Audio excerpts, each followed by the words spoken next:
வணக்கம் நண்பா. இந்த வீடியோவில் என்ன பார்க்க போகிறோம்னா, இந்த ஓட் படத்தோட ட்ரைலர் ரிலீஸ் ஆகிருக்கு. அதோட ரிவ்யூ தான். ட்ரைலர் சும்மா வேறு மாதிரி இருக்குது. ஒவ்வொரு சீனும் ஃபயராக இருக்குது. இந்த தேட்டரில் எப்படி இருக்க போகுது இந்த சீன்னா, இந்த சீனை பார்த்தோம்னா இந்த சீனில் ட்ரெயினில் நடக்கிற ஃபைட் மாதிரி தெரியுது. இந்த இதில் ஹெலிகாப்டர்லேருந்து விஜய் குதிப்பார்னு நினைக்கிறேன். இதே மாதிரி இன்னொரு ஃபைட் சீன் இருக்குது மெட்ரோ ட்ரெயினில். இந்த சீன்லாம் ஹைலைட்டாக இருக்குன்னு நினைக்கிறேன் படத்தில். ஆனால் விபி என்ன பண்ணியிருக்கான்னு தெரில. ஆனால் அந்த படத்தில் 3 விஜய் இருக்கிறதா அபிஷியலாக ட்ரைலர்லேயே காமிச்சிட்டாங்க.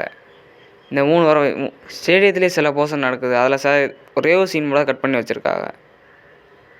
அப்புறம் இந்த டைலாக் சத்தியமாக இனிமேல் குடிக்க மாட்டேன்டா மங்காத ஒரு டைலாக் இந்த படத்துலையும் வச்சுருக்காங்க. அது பார்க்க நல்லாவே இருந்துச்சு. தேட்டருக்கு கடைசி சீனில் மருதமலை மாமுனி முருகையான்னு சொல்லிட்டு கில்லி படத்தோட ரெஃபரன்ஸ் வச்சுருக்காங்க. இதே தெலுங்கு ட்ரெய்லர்னு பார்த்தோம்னா கடைசி சீன் வித்தியாசமாக இருக்குது. சில கேமியோ ரோல்ஸ் அதில் காமிக்கல. விஜய் ரோல்ஸை காமிக்கவே இல்லை. அடுத்த நல்லபடியாக சந்திக்கலாம்.